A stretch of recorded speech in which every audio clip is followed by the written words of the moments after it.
இப்போ நம்ம Hema's kitchen foods chocolate pancake premix வச்சு நம்ம எப்படி பேன் கேக் செய்யுதுன்னு பார்க்கலாம். அது சாக்லேட் பேன் கேக் எப்படி செய்யுதுன்னு பார்க்கலாம். எல்லாமே நான் மிக்சியில் போட்டு ஒரே இதாக தான் அடித்து எடுக்க போகிறேன்.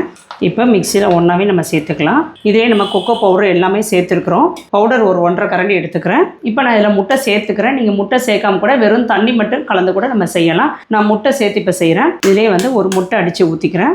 இதிலே தண்ணி சேர்த்துக்கிறேன். அவ்வளோதான். இப்போ இதை நம்ம பேஸ்ட்டாக அரைச்சி எடுத்துக்கலாம். கொஞ்சமாக தண்ணி சேர்த்துக்கோங்க, நிறையெல்லாம் தண்ணி சேர்த்துக்க வேண்டாம். 1.5 கரண்டி மாவுக்கு ஒரு 1/2 கிளாஸ் தண்ணி சேர்த்துருக்குறேன்.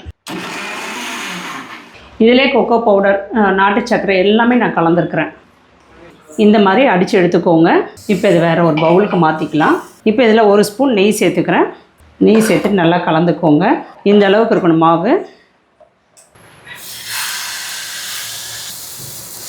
அவ்வளோதான். இதுக்கு மேலே பரத்த வேண்டாம், இப்படியே இருக்கட்டும் மாவு. மீடியம் ஃப்ளேம்லேயே வச்சுக்கோங்க. மூடி வச்சுக்கிறேன், அப்படியே வேகட்டும். வெந்துடுச்சு, திருப்பி போட்டுக்கிறேன். சிம்லேயே வச்சுக்கோங்க, ஹையில் வைக்காதீங்க, அப்போ தான் உங்களுக்கு இந்த கலர் வரும். அது பாப்பா தூங்கி எழுந்து வந்துட்டான். அது பாப்பா தூங்கி எழுந்து வர்றதுக்கும் அவ்வளோ மம்மம் பண்ணுறதுக்கும் சரியாக இருக்குது. என்ன கண்ணு? இப்போ நமக்கு சாக்லேட் பேன் கேக் ரெடி. எடுத்துக்கலாமா?